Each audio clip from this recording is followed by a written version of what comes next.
Look, I know this is one of those things that sounds obvious, but the problem is that when you like somebody, your brain literally blocks access to rational behavior. There's something that happens is that if you have a fear response, an anxiety response at the thought of finding somebody that you like, some people choke when they encounter things that they consider that are good. If you're watching this video, don't forget to hit the like button and subscribe. Subscribe and hit the notification, because a lot of you guys been unsubscribed to the channel by YouTube, and a lot of you guys don't get the notification. So hit the like button, subscribe, and hit the notification, or else I'm closing this channel. What tends to happen is that some people have a fear response to somebody liking them because they're gonna automatically think of, oh my God, I could lose this person. And what the amygdala does, which is your reptilian brain, it sends signals of panic.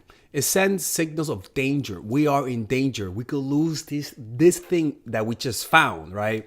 It's almost like you finding a treasure, and now you don't want to be in public because you don't want to lose it. And so this fear response floods your whole brain, including your frontal cortex. And it hijacks it to the point where you can't think rationally. It's almost like when people black out with anger,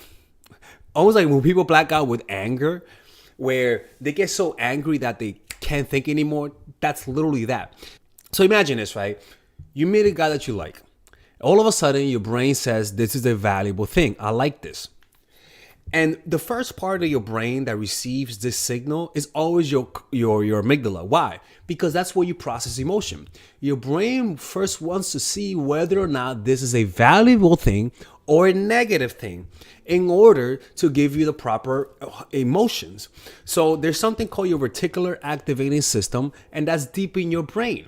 Your reticular activating system will look for things that are positive through dopamine, and will observe for threats through the stress hormone called cortisol. So that's the first part of the brain that receives the signal, right? And then right after that, your logic, you begin to rationalize the emotion. You get what I'm saying? So it's kind of like you get the signal, your brain finds something valuable, which is a guy. Your brain receives a signal that, oh my God, I could lose this person because they're valuable. Your brain sends stress hormones into your brain. And all of a sudden, that stress, that fear response, you can't think straight. So I could tell you what to do. I could tell you the strategies of how to pull away, but you're not going to think or remember to apply these strategies, or you're not going to be willing to apply these strategies because you're so afraid of losing the person. So the first thing you have to do is control that amygdala response. And the way that you do it is through meditation, literally. I mean, I'm not even lying. Like, there's plenty of studies, I may post here, plenty of studies that show that meditation lowers and decreases the size of your amygdala, decreases the intensity of those fear responses, and decreases the length of the fear response. So if you want to be able to find a guy that you like, and your emotional reactions are too intense because you like the person, because you're a people pleaser, then you first have to focus on this and develop a meditation practice. So you develop that meditation practice through one, reading books on meditation, right? Or even this is what I do. I like to just do 5 minutes. What you could do is this. Start off with meditating 2 minutes. Put the timer and put 2 minutes. And then right when the timer goes off, choose whether or not you want to do another 2 minutes. Do another 2 minutes, right? Rather than saying I'm going to meditate 10 minutes, go with 2 minutes, and every time it rings, go again until you don't want to do it. But the point is that you first want to do one thing. You first want to establish the habit of meditation through these strategies, through just having small little increments. In fact, this is actually the best way to start working out. When I started working out, I used to just go for I used to tell myself, I'm going to do 2 sets of something. And if I want to do more, fine. But if I don't want to do more, that's totally fine. And actually, a lot of the times I would end up doing 5 sets. I would end up doing 7 sets. But the point is that, and sometimes I will only do 2 sets. The point is that I set the bar low, and it actually kept me going back. So that's how you develop the meditation practice. Outside of that, you want to notice how do you react when you don't like the guy, and how you treat the guys when you don't like the guy. Why? Because usually every time you don't like the guy, a lot of the times they like you back and they chase more. But why is that? Because you don't care. You're not chasing. That's why. It's simply because you're not chasing after them. That you gotta understand is that when you like someone and your natural response is fear and anxiety when you like someone, your brain will tell you everything you need to hear to take action, to chase, and to not do what my videos say. Right? Your brain will try to convince you in every way, shape, in every form to get you to not do what my videos say. So what you have to do is trust what you've seen with your eyes. When you don't like the guy, they like you back. And it's simply because you're not chasing. You have to trust it. Even though if your brain tells you, please chase, you're going to lose them. Trust what my videos say. Right? So remember, you are the prize. Right? And because you are the prize doesn't chase the participant. Right? The prize is there, right? To make the guy work for you. You are not a participation trophy. You are a prize that he holds up once he conquers you, right? You're not conquering him. He's conquering you. Conquering you, right? So how do you do that? You just do nothing. All you got to do is when he comes up to you, you smile and you say yes to the date, right? You smile and you let him do the work. Oh, you're so funny, Tyrone. You're so funny. Oh, but I didn't even say a joke. But you're still funny. Oh, Tyrone, you're so hilarious. But I didn't even make a joke. You know what I'm saying? Like that. Like you just go along with it. If he says, let's hang out, you say yes. Once every 4 dates, you cancel. That's totally fine. And let me tell you something that you guys are being lied to. That whole bullshit of I don't accept last minute dates, it's bullshit. You could accept the last minute date as long as he's been consistent with you, as long as he hasn't been flaky, as long as he hasn't disrespected you. There is absolutely nothing wrong with accepting a last minute date. There's nothing wrong with that, people. As a guy, I've never thought of a woman less simply because she said yes to me on a last minute date. That's a myth that just people for some reason have said. I don't understand why. So that's one thing. Do nothing, smile, say yes, and let him do the work. And after that, no, that's all you gotta do. Why? Because guys like the ritual. Guys like the chase. Sometimes you cancel. Sometimes you pull away. You sometimes you don't text him back once every 10 times. You know what I'm saying? You want to give the guy more space than necessary.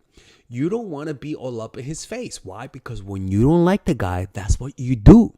And those guys end up chasing you more. But when you like the guy, sometimes your insecurities cause you to take action that actually pushes them away. It is counterintuitive that you have to do nothing to get them to do more. But it is true. If you want him to call you more, call him less. If you want him to see you more, see him less. If you want him to text you more, text him less. Now, if you guys are in a long-term relationship and you guys have been seeing each other for a long time, it's good to talk it out. But sometimes, even if it's your boyfriend, a long-term partner, you got to give him space. You have to do something with your girl. Go on a vacation. Go out the night with your girl. Do something where he's not invited or where he's not gonna be around. You want him to sense that you have your own life, because then that naturally makes him chase more. And the problem is that when you like the guy, this is not what you do. I talk to you guys. You guys are the complete opposite. You guys wanna just be all up with the guy all the time. And I get it. It's nice, but he's not your dad. He's not your dad. You gotta give him space. No matter how much he loves you, he's gonna get tired of seeing you every single day if you don't give him space. You know? And some guys are not confrontational and they'll never tell you. So always give the guy more space than necessary. And give the guy the ritual of them chasing you. Don't be so easy. And when I mean don't be so easy, I am not, you guys know me, man. I don't believe in the whole myth of that you have the holy pum pum. I don't believe that. I believe that that the most valuable thing is your emotional investment. Don't let the guy think he has you hooked emotionally. And how do you know that you're communicating that? Guys could tell when they have you hooked emotionally. You text a lot, you respond fast, you react to every move that he makes. You're the one that's more considerate. You're always on time. You're always consistent, right? You literally, God have mercy, you tell him what you want. You tell him what you're looking for. And there's nothing wrong with doing that, but just do it. Let him do it first. And then reciprocate. If he loves you at a 10, show him that you love him at a 9, and from some time at a 10. But the point is, let him be one step ahead.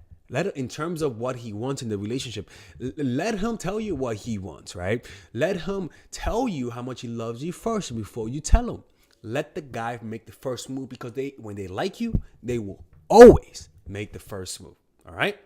Anyways, if you guys want to work with me one-on-one, go to mindforattraction.org. All right, ladies and gentlemen, if you guys ever want to learn how to use your feminine energy to influence people, learn how to use your masculine energy to become more assertive, and also learn how to blend both energies to improve your dating life, your spiritual life, honestly, your relationship life, your family life, your career life, this is the course for you. If I had to make a course for my nieces, I have 2 nieces. One is 19 and one is 15. 16. Holy shit. Oh my God, he's a bad fucking uncle. He's a bad uncle. Get him. Shut up, Melissa. You should get this course, right?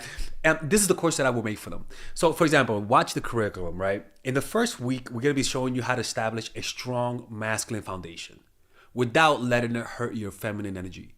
This masculine foundation is a source of who you are, right? It's your bodyguard. Without this, whatever feminine energy you create will be destroyed by the outside, because your masculine is your shield. So we'll talk about goal setting.